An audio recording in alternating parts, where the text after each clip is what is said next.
Welcome everyone to number 88. I feel like for 88, that's always something special, especially in the Chinese Asian culture. Especially your fours and eights. But yeah, we hit number 88. Last week we were on a hiatus because I was in Malaysia. We'll get into that in a little bit for the Tesla takeover. But how's everyone doing? Joe, Brian, and Hans, how's your week been going? My week is going good. I've been very busy. Tonight is opening night of the big play that I'm in here in Longview, Washington. Come on by and see 12 Angry Men. We call it 12 Angry Jurors because it's really, as the old racist character would say, 9 angry men and 3 mouthy broads. But we are having a lot of fun. We've got some really great, talented people. And this week has been, of course, very interesting in Tesla and EV news. So that's keeping me busy. A fellow thespian. Welcome, Brian. My first time on stage in 32 years, but it's like putting on old slippers. Just, you know what you're doing. All right, we're gonna need this whole episode is gonna be with the voice of whatever you're using tonight. I use my own voice just a little bit louder, so you can just crank it up at home and get the same effect. All right, Hans, how are you doing, man? Great. I mean, it's been a crazy couple of weeks, especially in AI land. So, yeah, just trying to keep up and enjoying, all the news. It's moving fast, right, Hans? Like, I think faster than most people anticipated. Like, even the most craziest anticipations, it's like outpacing that. It's pretty wild. Yeah, there are only a few people I feel like who have really expected what we're seeing right now. Yeah, it's definitely not. It's pretty shocking. A lot is changing. Grok audios come out. I know there's not a Grok show, but I spend a lot of time on my way to work every morning. Not a lot of time, but just like 15 minutes. I'm like, hey, what's the news? Or like I asked it, like, why was the Tesla stock down this week? I think on Tuesday. And I said, I want you to do the deep search. So then it goes and it's able to at least give me the high level points after doing research for 2 minutes. But all I'm trying to say is on your way to work, even you can learn something new of like, hey, how do rockets work? How do I fix my kitchen sink, or how do I diagnose my kitchen sink? It's just, you can have a full-blown conversation with something, and there's really no reason not to learn anything, or at least be up to date on something. You can literally talk to what would seem like a person, but a very intellectual person who can go and do the research for you. All right, so enough about Grok voice. Go check it out if you can. So this week we are down, or I think we're down to about, and I think the previous could be about a week or two ago. But long story short, we are down from 352 to about 289. And I know this has been on a lot of people's minds. I think people like the four of us who have been covering Tesla for years now. We've all seen this. This stuff is not new to us. And I think, but for people who are put their money in at a high number, I know for the longest time, people put their money in at like $400, which was the all-time high before the 480. And so, so I thought I would just get some of the panelists' thoughts on specifically what they're seeing, what their thoughts are on the stock, and we can just go from there. So who wants to start us off? I'll go first because I might have the least to say. I know Hans digs into this really effectively and thoroughly. This, guys, when it went down to 110 not that long ago, a lot of people wouldn't touch it. I don't want to buy it. It's falling. Why would I buy a falling stock? And then it rises and rises, and then they get FOMO over 400. I've got the fear of missing out, and it's killing me. I got to get in. Oh, now it's down below all-time highs. Well, it's hard to go above all-time highs, but it does happen. If you like it for the 5-year, for the 10-year, then it's for you. If you don't like it, first of all, if you're only looking at a 6 or 12-month horizon, I don't think stocks at all is the right investment avenue for you, because there can be force majeures beyond anyone's control or expectation that could sweep through. We saw that there were people who said, you know what, I'm going to buy cruise line stock just before COVID hit. That turned out to not be a very good investment. Things that had been very stable were upended. But over the 5-10 year horizon, well, it smooths out a bit. Do you like the plan? Do you like the execution? Q1 is going to be brutal. It's going to be absolutely brutal because we've got all these flywheels spinning up that are not going to get any revenue in the door until maybe Q3 or 4, and that might be a little optimistic.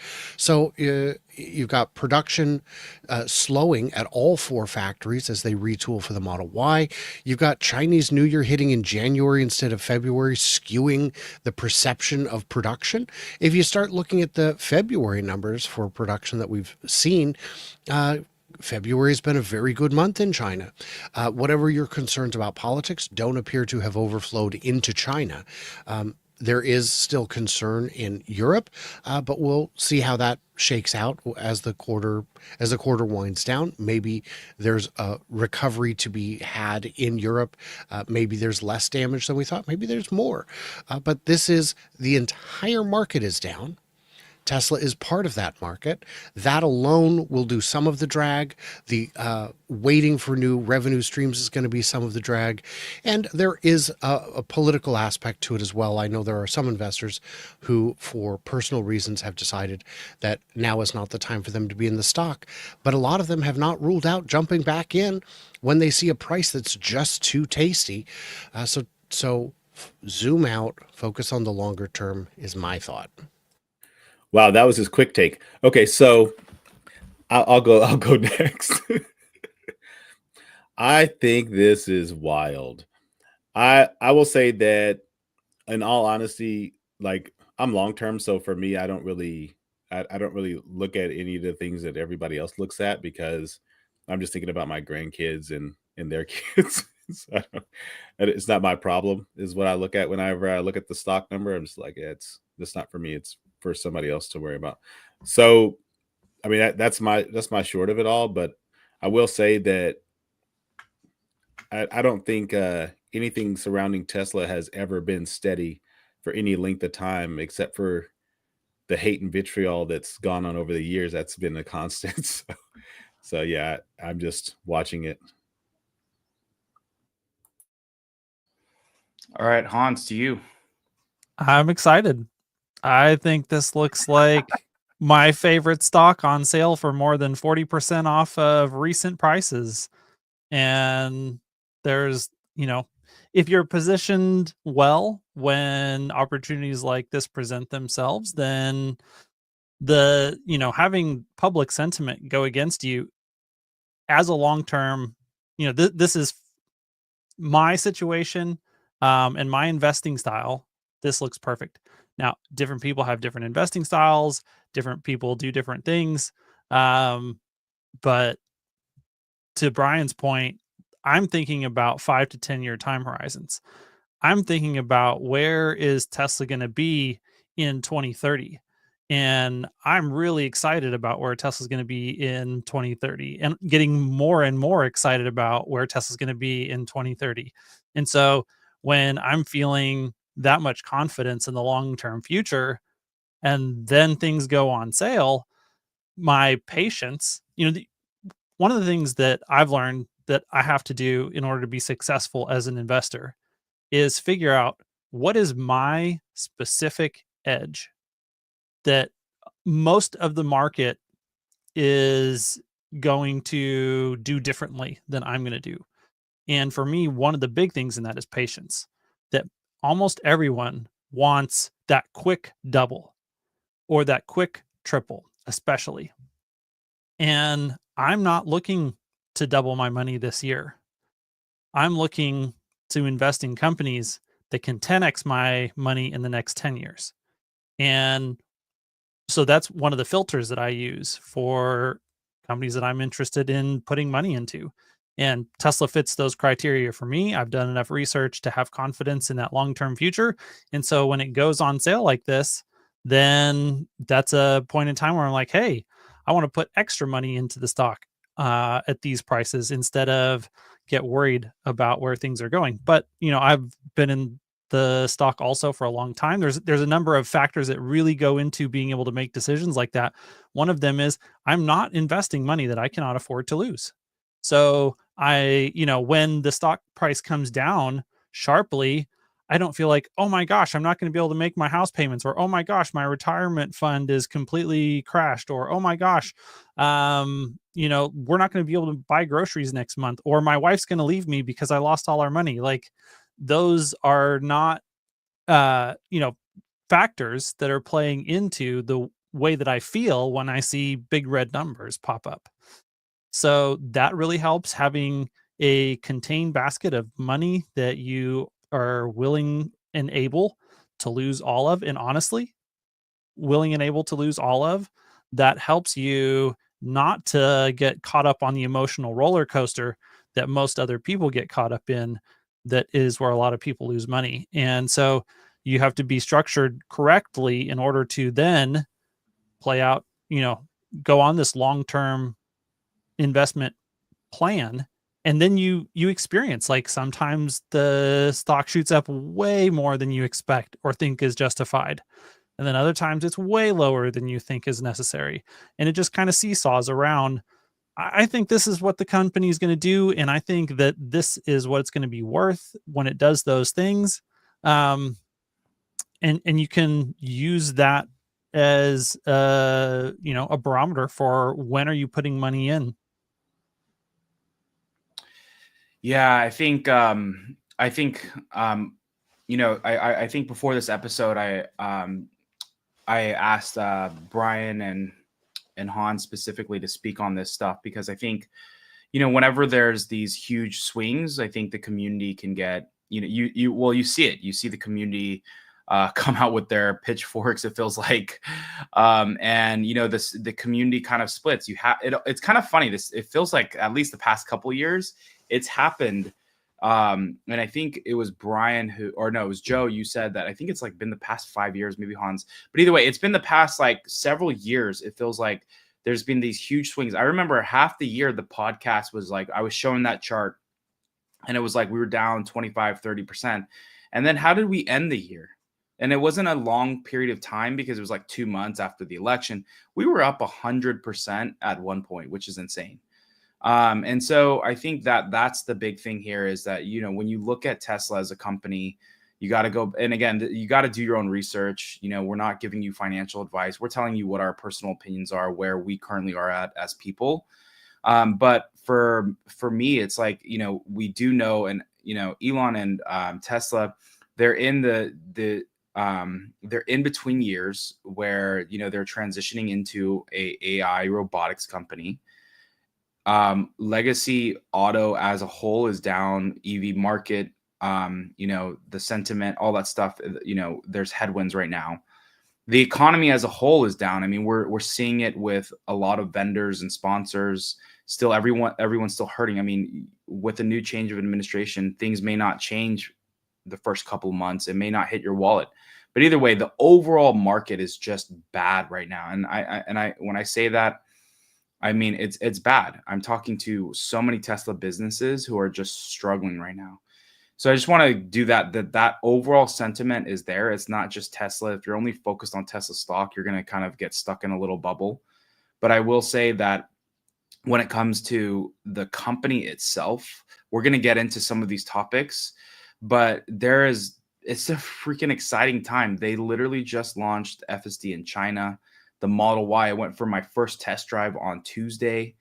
And that vehicle is amazing. It's going to, I hope people give it the time of their day and they go get their butt in the seat and they check it out. If they have a current Model Y, go check it out. It's a game changer. And now you throw on FSD, so I think it's just one of those things where, again, we're going to get into some of these topics, so I don't want to beat the dead horse here. But it's a very exciting time. The fundamentals are very exciting. And I think that, and more, not, again, you got to do your own research. But one other thing I will say is that Elon just made this comment literally yesterday. And he said, whole Mars saying, screw Elon. He's making my Tesla stock go down. And then he's like, me, who made it go up? And then Elon responds, the long-term outcome for Tesla is very high. And I think that, again, when you think of where this company is, with autonomy, it's going to be Turo and Uber in one. We haven't even talked about the energy business. And then you also just talk about the robot, which will potentially be the largest product to ever launch and outsell the amount that iPhones have. Again, this is all hypotheticals here. And Tesla needs to do a lot of work and labor over this. But the fundamentals are very strong. And again, there's a lot of headwinds right now. But it's funny. It just feels like this repetitive thing. Yeah. Well, I would add to that real quick is that who made it go up? We know the answer. It's Joe. Joe made it go up. Thank you, Joe. We appreciate that. Of course. And I still get comments all the time from very concerned, definitely real investors who say, just so you all know, robots are not real. Autonomy is not real. And I say, you're not an investor, because if you were, this stock is way overvalued. You don't buy it because it's a car manufacturer. It's way too high. But my investment advice to the world isn't look at stocks, isn't look at mutual funds. It's understand whatever it is you wish to put your money into. Don't invest in an individual stock unless you really understand that company. That's what I have done. That's how it's worked for me. So, yeah. There's a really good point here in the chat from Beach Crow. He says Apple and Tesla were both $220 last September. Now Apple is up $16 and Tesla is up $71. Yep, there you go. Yeah, I mean, every perspective, you know what I mean? Yeah, 100%. I have two pieces of actual financial advice. One of them is, how the heck does Amazon have a better voice assistant than Apple? Alexa is better than Siri. What the heck? Okay, that's financial advice number one. Financial advice number two is go read you some Peter Lynch if you want to make money in the long term in stocks. If long-term stocks is your thing, go learn from Peter Lynch. That dude is the GOAT. Solid advice. All right, Joe, I'm going to kick this one to you. India, definitely India. Okay, so what we have here is a lot happening, like all these job listings in Mumbai, and Tata Motor talent is being hunted. I love the adjectives they use for some of the stuff surrounding Tesla, just freaking hilarious. Yeah, so they're hunting for Tata Motors top talent, and it starts the India journey. The company has been known on Maheshwaras, I'm going to butcher that because it's already has an office in Pune, and this would be a natural extension of its operations, considering it has a lot of extension and suppliers in the state too, said one of the people cited. So, I mean, we knew this was inevitable, and now that their global reach is expanding, they have no choice but to do this. And I'm pretty sure Tesla would like to do this under the darkness of the night, but like right now, they're under such scrutiny that, I mean, they've always been, right? But right now, I mean, people are looking at things with like a magnifying glass. So whatever they do is going to turn up. And so this is like just one of those things that I'm pretty sure they probably didn't really want leaked yet, but it's happening, and it's happening regardless.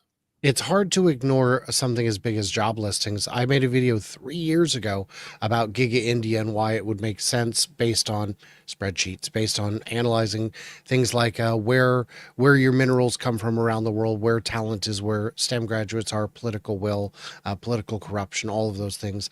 And my actual conclusion was, and the video is called Giga Mumbai is coming next. Pune in Maharashtra is a suburb of Mumbai.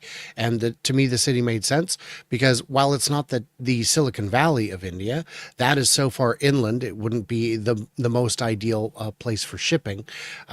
It is one of the many auto hubs, and it is a big city. It's a big magnet for just talent generally. And if there's one thing we've seen from Tesla, it's that they reach beyond traditional automotive talent to just find the best people, regardless of their industry. It's a big untapped market. China is not as welcome as Tesla is. BYD had considered building a factory. They had started the groundwork to build a factory, and they backed out. India had made it clear, you're kind of not welcome. So they said, fine, we'll cede the territory.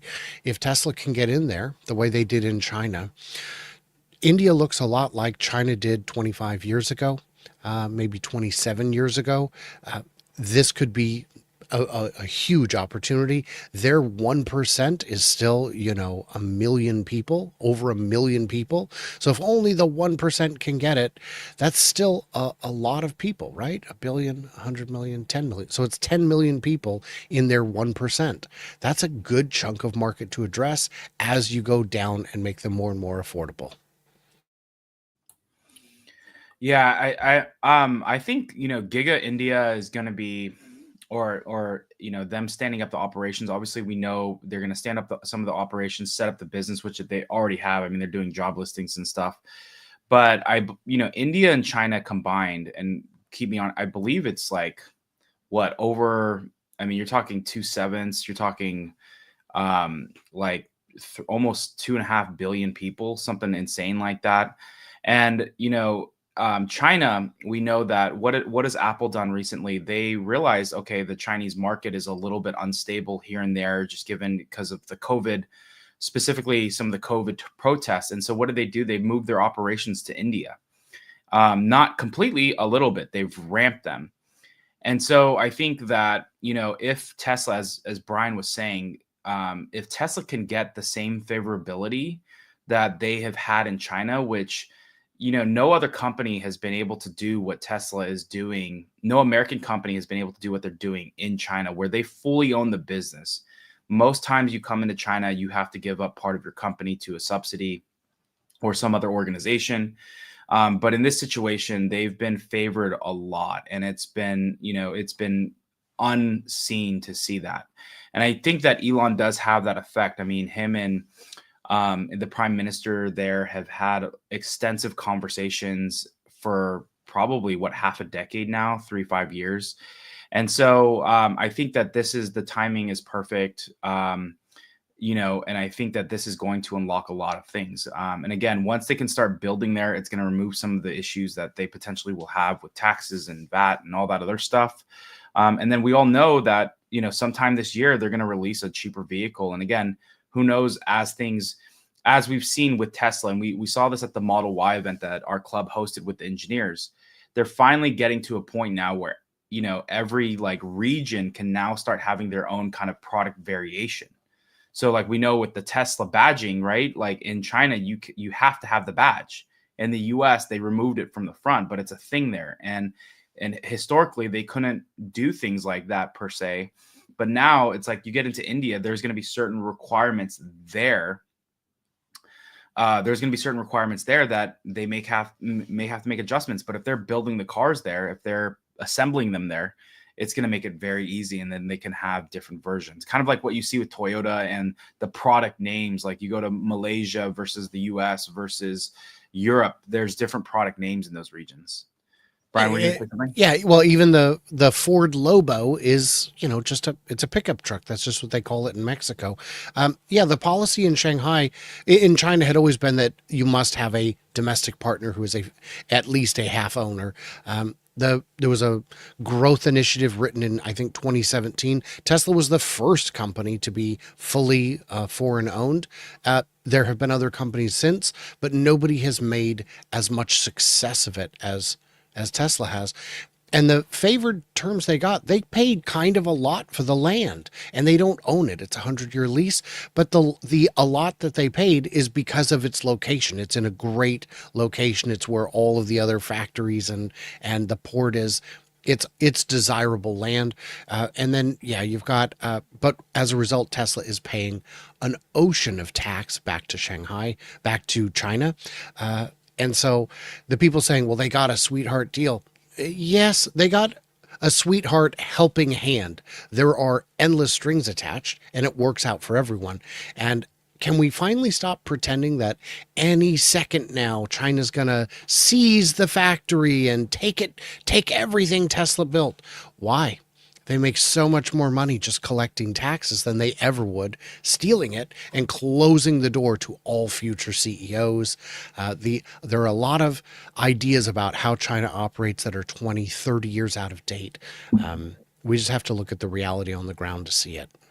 And you can't copy innovation. That's the thing. Your copying only keeps up to a certain point, right? And that's why Elon said, and when he was doing a tour around SpaceX, he said patents are dumb, right? It's because they only do patents pretty much to protect themselves, because you don't want someone to be like, they build something, someone else files the patent, and then they sue you for essentially patenting it, which I think some of these companies, and not to throw any under the bus, but like IBM is a professional at that. I mean, it's insane the amount of patent revenue that those guys probably generate too, right?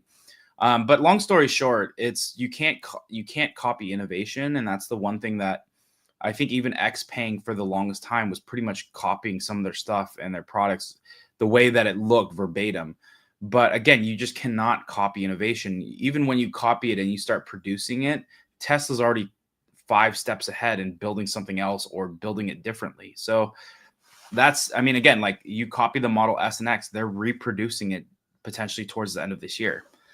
All right, Juniper production ramp.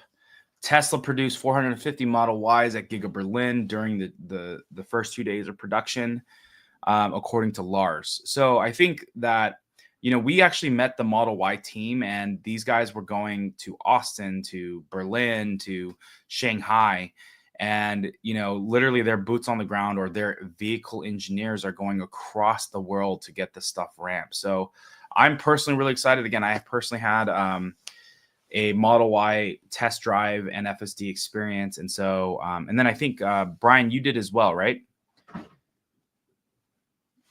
I did a drive on Tuesday morning. Yes. Okay. And it was exactly what I wanted it to be. It was the Highland refresh, except a Juniper. It is a smoother, more refined drive. It is quieter. And the range, I, of course, didn't have an opportunity to test the range because the test drive was not that long. But all indications are that it will have the kind of range improvement we saw with the upgraded Model 3, which literally addresses every little complaint that I had. The big complaint I have is, where is it? Give it to me. I have people pushing me all the time. Brian, you know what? You need to sell your Tesla. I said, you know what? I'm gonna get rid of my Model Y and get a new Model Y because I want it. What's funny about your video, John, is my wife watched it and was like super hyped about it. It's like, you're already buying it. Like, I'm watching John's video. He test drove it. I said, you test drove it.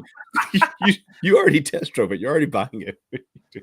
Yeah. Well, hopefully she can get it soon, man. Hopefully she can get it soon. Yeah. Well, I'm debating. I might get the Model Y, or I might buy eggs. So it's a tough call. No, what I have to do is I have to wait for the 7-seater, and I'm hoping that comes sooner than later. But we have heard from Lars that the performance model and the third row model will both be out later this year. Yeah, for sure. So that could mean any time from May or June to Q2 of next year. I don't think they'll push it out that far, but definitely not the performance. But the third row is a lower priority. It is not a high volume vehicle. I see what you're saying.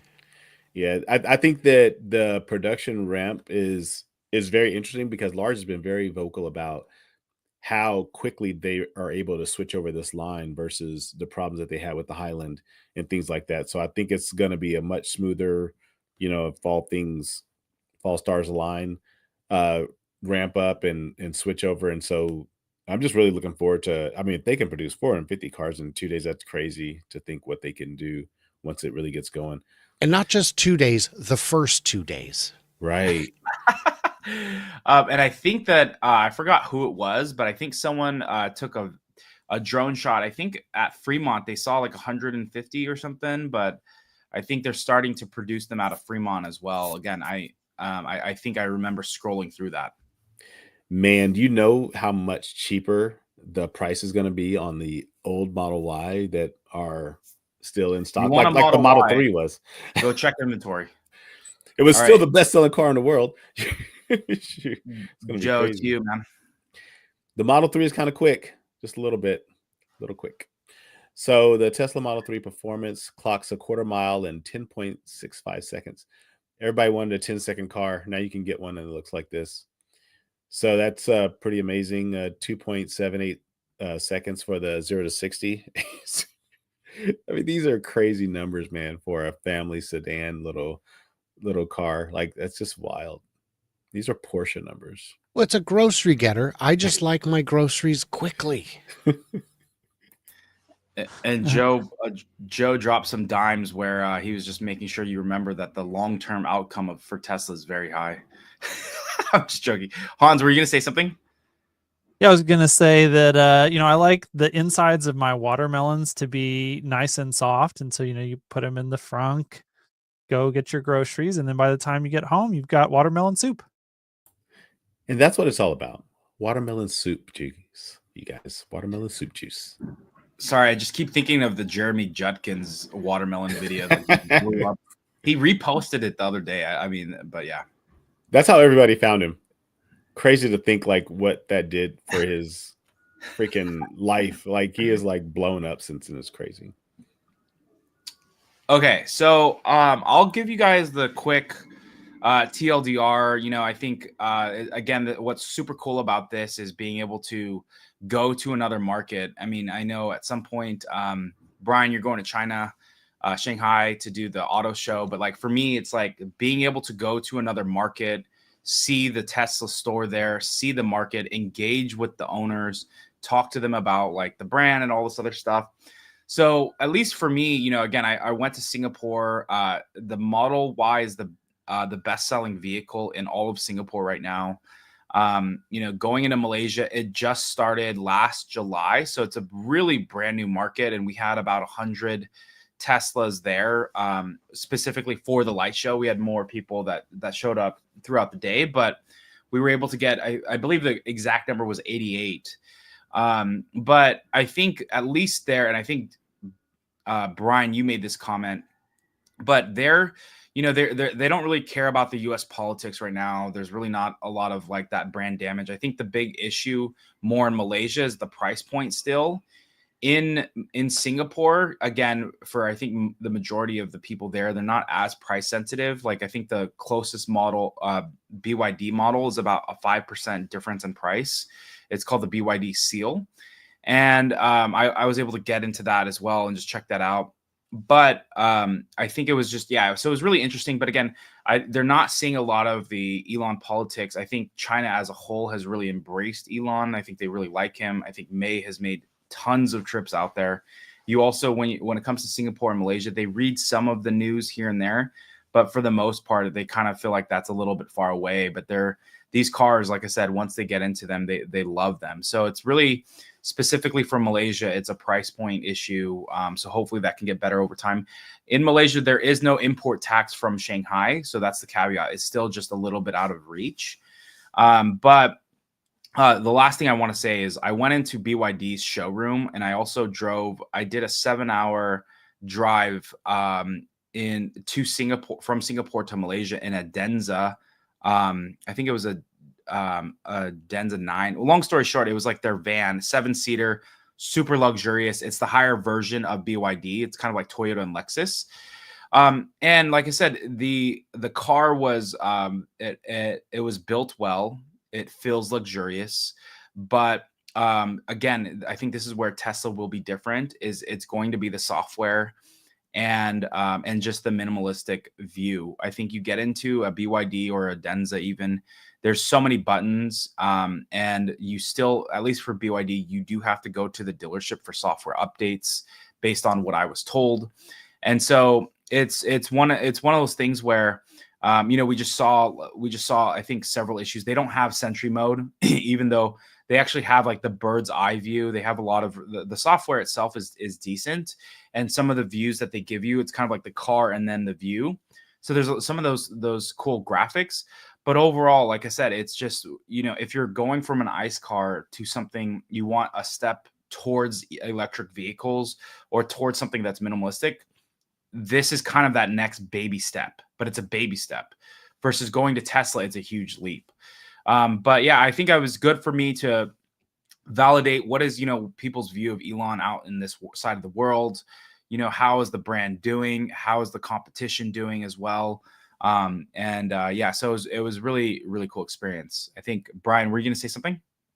No, I just a reminder, if you guys are as deep in the woods, in the weeds as we are, come out to one of these events.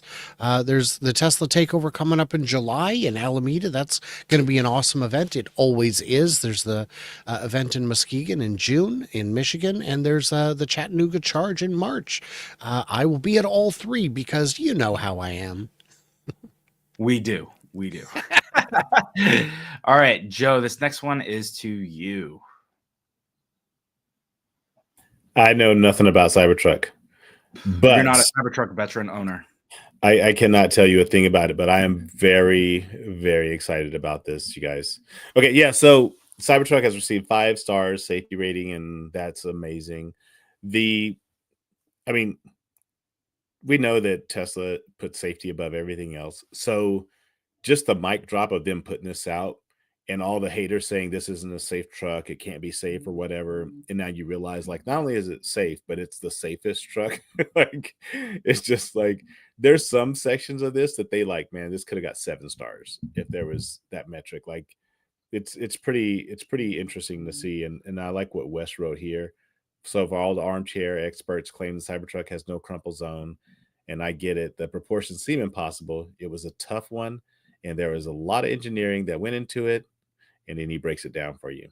So they realize that it looks like it's not as safe as it is, but guess what? It is, and it's amazing. That's the thing. You've got to look at the real data. It doesn't always make sense. It's not always logical. I got to do an overnight test drive of a Cybertruck this week. I technically won it at a wheel spin at the Portland Auto Show Tesla booth. I think anyone can ask for them now, but I still felt honored. And I took the truck to rehearsal, and people came out afterwards and of course had to poke fun at me, and they're like, what a terrible thing, it's so ugly. I'm like, would you like to go for a ride? And they're all, yes please. So I got butts in seats, and their minds were blown. They couldn't believe it. The spaceship, this is just an all-wheel drive, but the acceleration was breathtaking for them because they're civilians. They don't realize how much faster a Tesla gets. But the thing that really blew their mind was the kick test. I explained, no, it is stainless steel. It is. And I go, watch that. And I kicked it. And they're like, well, that takes some courage. I'm like, no, it doesn't. There's no courage involved. What are you going to stop a 9mm? Where have you guys been? Yes, the doors will stop a 9mm. So I don't know, man. It butts in seats. Yeah, so I went on a TikTok rant last night with 4 different videos because I posted a video of me throwing a steel ball at one. And I did, like, of course I like to look at the comments, but it's always funny. It's like, people are like, well, why do you need they're like, no one needs a bulletproof truck. And I'm like, yeah, it's always the people who don't have it that say that you don't need it. And it's like, that's the whole point of the Cybertruck. Yes, you don't, on average, don't need it, but it's cool. It's, as Elon would say, it's badass to be able to have a Cybertruck that is bulletproof, and then someone was like, it's a bomb. And I was like, it helps protect people when people weren't looking out for others, like the bomber in Las Vegas.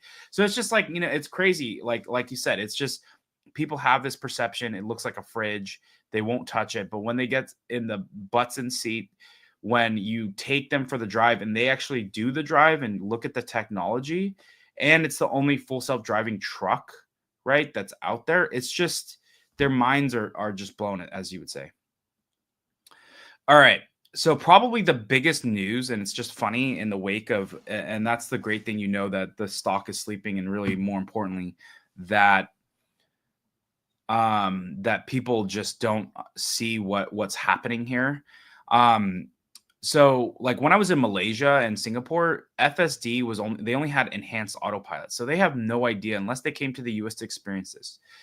But the fact that Tesla has launched FSD in one of the biggest auto markets on the planet, if not the biggest auto market on the planet, is absolutely insane. And again, fact check me here, guys, but I remember Elon responded to a tweet where he essentially said that, you know, there wasn't a lot of training data. They used like videos that they had to essentially feed it, but they didn't have millions of other testers going out and doing this. They probably had some testing done, maybe a couple 100,000 miles, maybe tens of thousands of miles, whatever it was. But it's just crazy. Again, this is the biggest market. Everyone's sleeping on the fact that this is happening. Shout out to Ray and a bunch of these other people who are showcasing, you know, people posting FSD videos. But this is my daily life. This is Joe and I think Hans and Brian. We're all driving with FSD. It's part of our lives. And, you know, it's about, we get to enjoy, you know, the scenery, what's happening on with, you know, what's going on, and enjoy the conversation with us. And I'm not saying you can't do that if you're not, but there is a stark difference. Brian, I'll pass it to you. For me, the idea of driving without FSD is the idea of having a phone that is not a smartphone. I could do it. I just, why? Yeah, the FSD in China is impossible. It will never happen. It can't happen because China won't allow it and you can't train. These are comments that I was receiving up until about 2 days before it was released. And the only criticism I've heard is, well, it's not a wide release. It's a limited release. Yes. Okay. So now you've discovered how FSD is released. That's good. You're catching up. The way I like to think of it is, if I was to go to China and drive, I consider myself a seasoned, experienced, reasonably good driver. I think it would be nice to have some pointers before I start, some video to train on. 13.2 is a good driver. It just doesn't have experience in China. So it's going to watch some videos to understand the little differences, the big differences too, but to understand the differences. So you take a good driver, 13.2, and put it in a situation with some training, it's going to perform better. People look at it and say, well, this is a brand new driver. It's not. This is my teenager learning to drive, except in China where he can't read. It's not. It's not that at all. It's a good driver in a new market. And this gives you a lot of hope for the scalability globally into other markets. If China can be understood in terms of traffic and all that reasonably easily, we got this. Well, India is the true boss battle. I don't know if you've ever seen the roads in India. I have, but I've seen the roads in China. I've experienced the roads in China. They are not as bad as they used to be. Yeah. Not quite India bad, but the philosophy is different. In India, you just need to picture where you're going, visualize it, and just go there. And some people will have to get out of your way and you'll have to get out of theirs. There's some give and take. But if you can handle, I'm confident that China is the good second to last boss battle. It's the penultimate battle. Yeah, my opinion. All right, go ahead, Hans.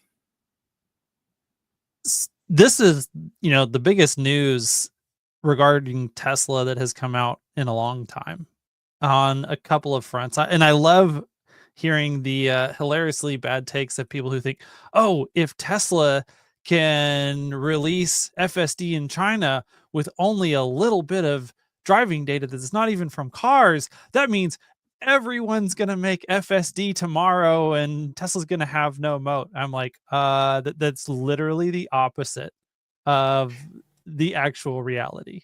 If Tiger Woods can swing 3 under par on this brand new course we just built, everyone can. Yep. No. If Michael Jordan can jump and be like Mike, I mean, everybody can. if burgers didn't have, well, you get it. You get it. Yeah, I was like, this is not going anywhere. All right. Joe, this one's going to be to you. More to come for Tesla. This is pretty exciting. Omid, if you don't know who he is like the Swiss Army knife, a true Swiss Army knife for Elon and for Tesla. And he says that exciting things are continuing at Giga Texas, a capacity for greater than 250,000 Model Ys, the new Model Y, Cybertruck, all built at Giga Texas. 50,000 GPU cluster Cortex that has helped enable V13, which those of us on V13 understand, like this is pretty amazing, especially like how it started versus where it is. You got the tunnel, you got outbound Cybercab preparations, and everything is like underway. Like there's so many tailwinds, and like Hans said, it's kind of amazing. Like even with this great news about China and FSD, like where the stock is right now, like not financial advice, but you kind of dumb if you didn't pick up some stock. Just wild, man. Wild times. Everybody's on mute. Or you had There you go. Welcome. Did anyone want to comment on the last slide? Or are we good? Okay. No, I know I'm dumb. No, not at all. All right. So we just this was news to me. I knew that I had heard that like Las Vegas was going to do some of these police trucks, but I did not know who. And it looks like these were anonymously donated by billionaire Ben Horowitz, who is good friends, and they even have like a VC firm for Anderson Horowitz. So Andreessen, geez, what Andreessen Horowitz. So yeah, I think that was just super cool. Again, we know that Mark and Elon. I think they're decent friends. I don't know if they're close friends, but they know each other. They well respected. They're big supporters of each other. So it was cool to see that this happened. But I think a lot of people were like, why is Las Vegas spending all this money? Like, where is our taxpayer dollars? And it's like, guys, check yourself. This was donated anonymously, and this is who. This is pretty awesome to know that there's going to be these Cybertrucks running around police style. Like anybody who's and I didn't add this, but Ben from Unplugged, who has the upfit program, commented that they are working on upfitting and talks about upfitting these vehicles for the police department. And if anybody's ever seen what the upfit team does for police vehicles, I mean, it is amazing work. So just knowing that his team is like on it right away that's good to know. These are going to be amazing vehicles.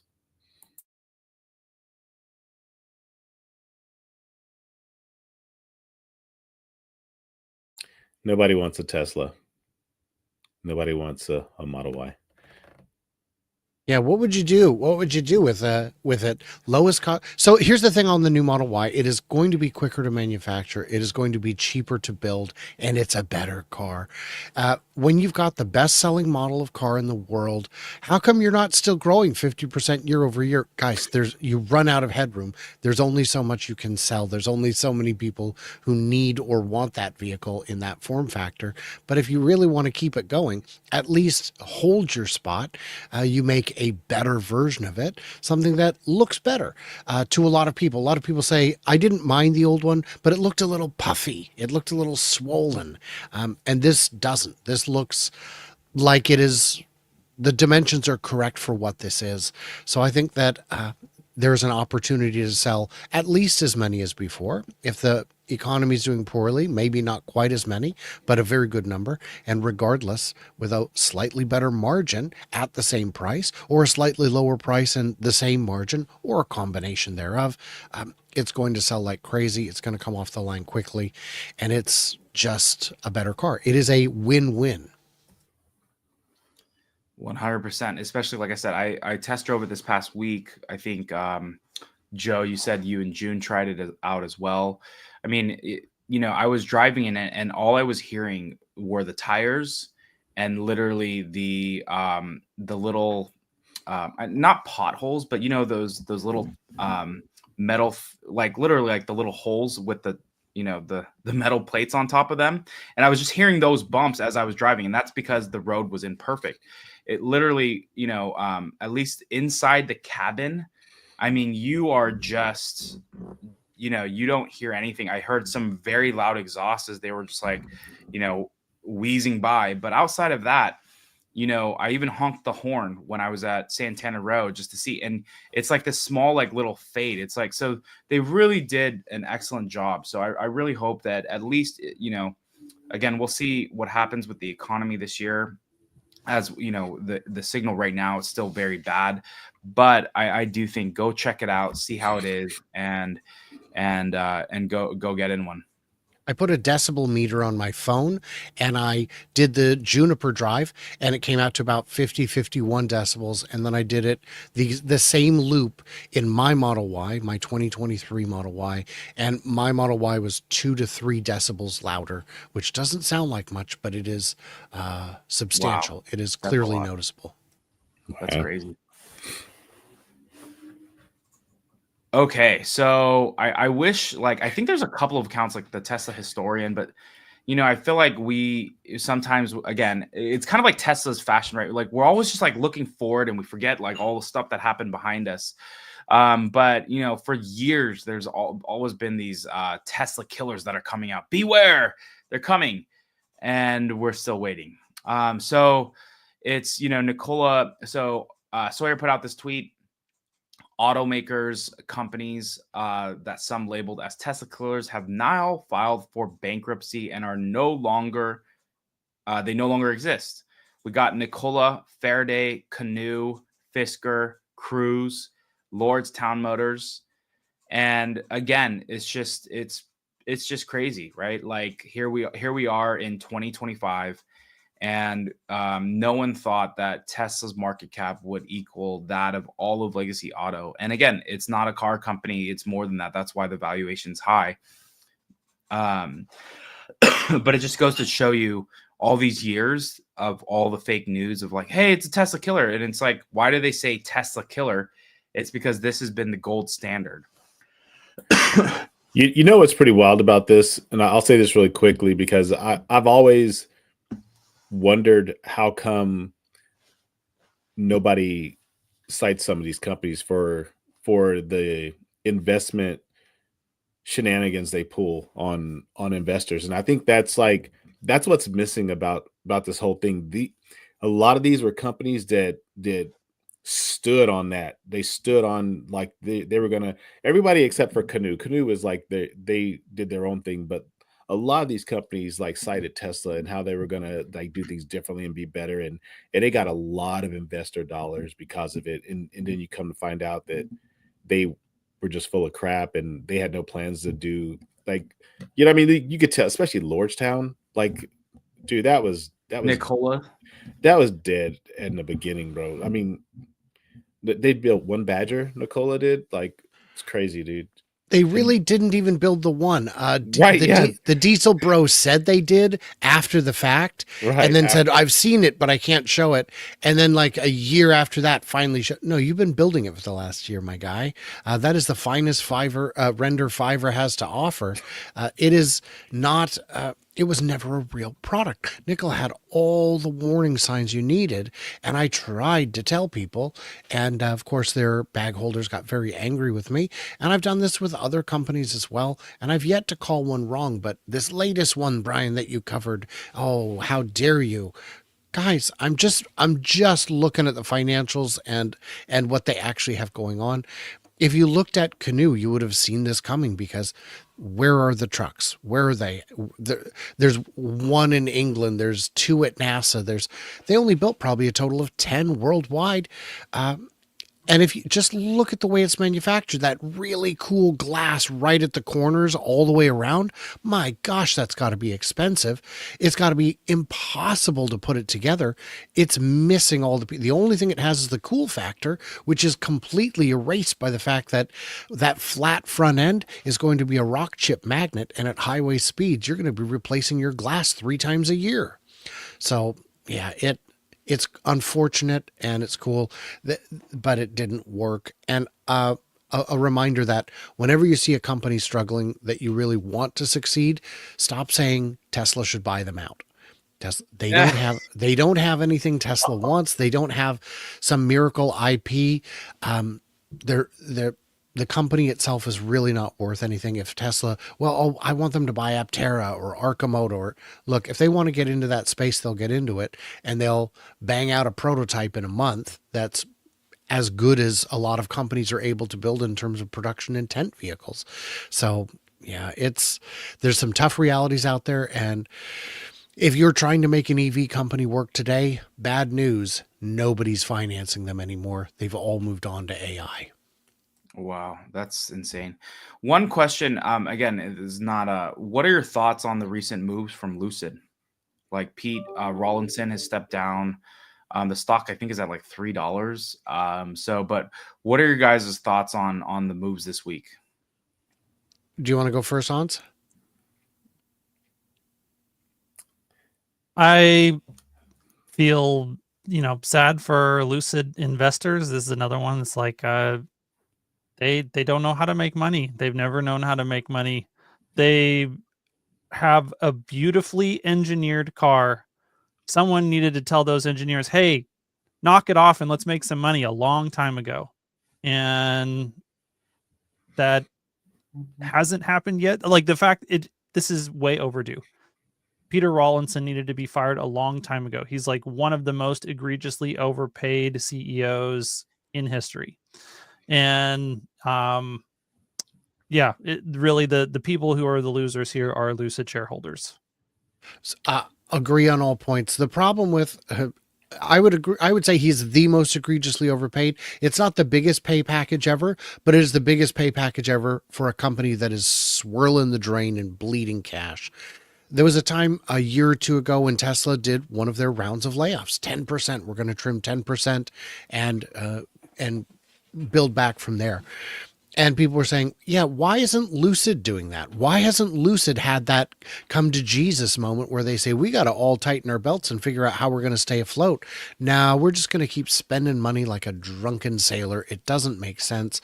And it is a great car. It is a fantastic car. It is a $200,000, $300,000 car, and you can get it for just $79,999 with attractive lease deals. And no one is buying it because there are just too many concerns.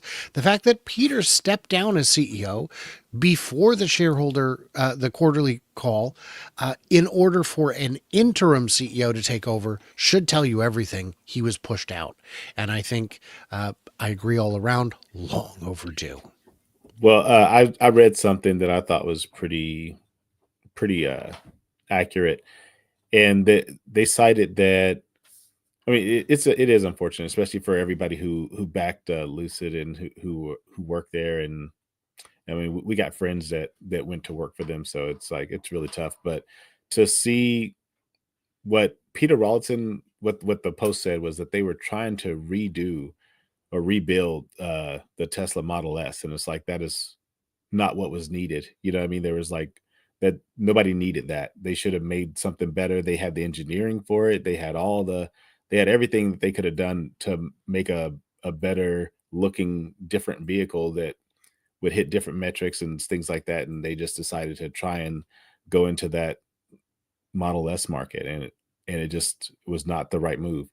It's unfortunate to see what's happening and the inevitability of it all, but hopefully, like Hans says, this interim CEO can get in there and start whipping the whip and cracking some skulls and making it happen.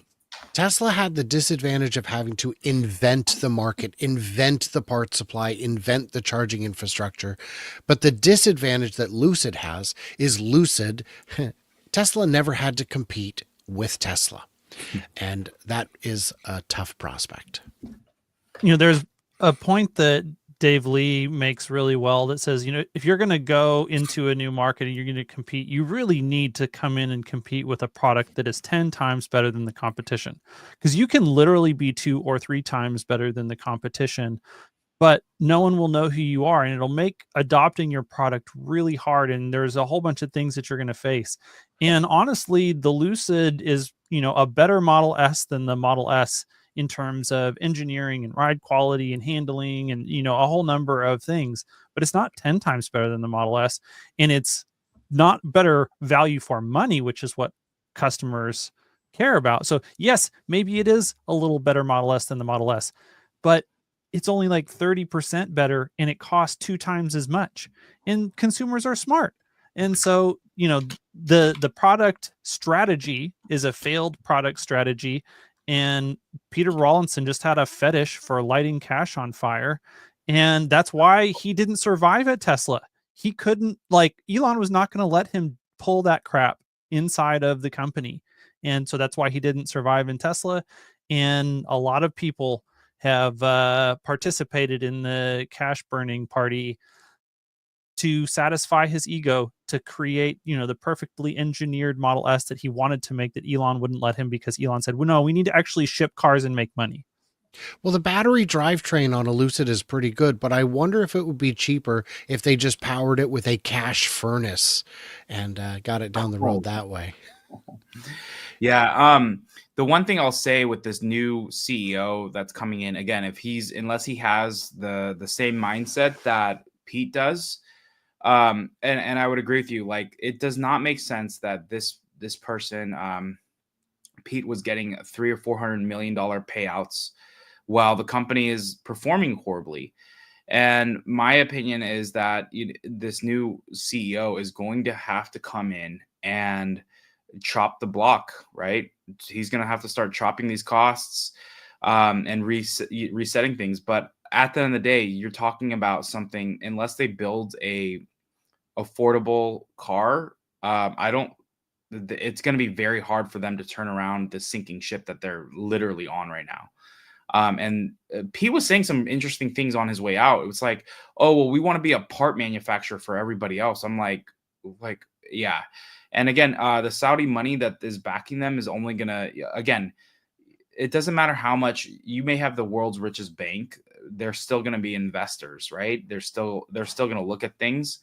And at some point they're probably going to cut the cord. But either way, they need to turn this around. There's a new CEO in town, so he has an opportunity to potentially turn it around or continue to sink the ship. So it's on them. All right, so we're going to close with this. I'll pass this one to Joe. Yeah, holy cow, the time went by really, really, really fast. Tesla ride-hailing submission for California. So this was posted by, I don't know this account, but Silicon something. Anyway, breaking, Tesla has formally submitted an application for approval to launch ride-hailing services in California. Tesla is seeking a transportation charter party carrier permit from California Public Utilities Commission. I'm thinking of Robovan. That's going to be freaking awesome with the Cybercab. Like, that just sounds really awesome. Anybody know this account before we get out of here? Anybody? Never heard of it. Doesn't ring any bells. Right. Yeah, I thought that was a great follow-up to this week. I mean, we started with China getting FSD, now California. And so hopefully they get that regulatory approval and that happens, because, I can't wait to see, the Cybercabs running around Palo Alto, running around California, even on potential road trips. But it was a really exciting news. Again, there's a lot of noise right now, but when you look at the signal that's happening with Tesla, it's a very exciting time. Hans, were you going to say something? I was just thinking about the fact that in California, you're required to have a safety driver in the driver's seat to operate, to begin operating a ride-hail network of this type. So, Cruise was required to have this, Waymo was required to have this. So either they're going to have to waive that requirement, or Tesla's going to have to ship those specific Cybercabs with the steering wheel and pedals, I would think, unless it's going to be so dumb that they make a person sit there and there's no way for them to actually intervene. Who said it's not a 3 or Y? Well, yeah, you're probably right there. These wouldn't be Cybercabs. All right, so we are past the hour. So thank you to our wonderful panelists, Hans and Brian, and thank you, Joe, for putting up the deck this week. Make sure you follow all of these guys. They have some great knowledge.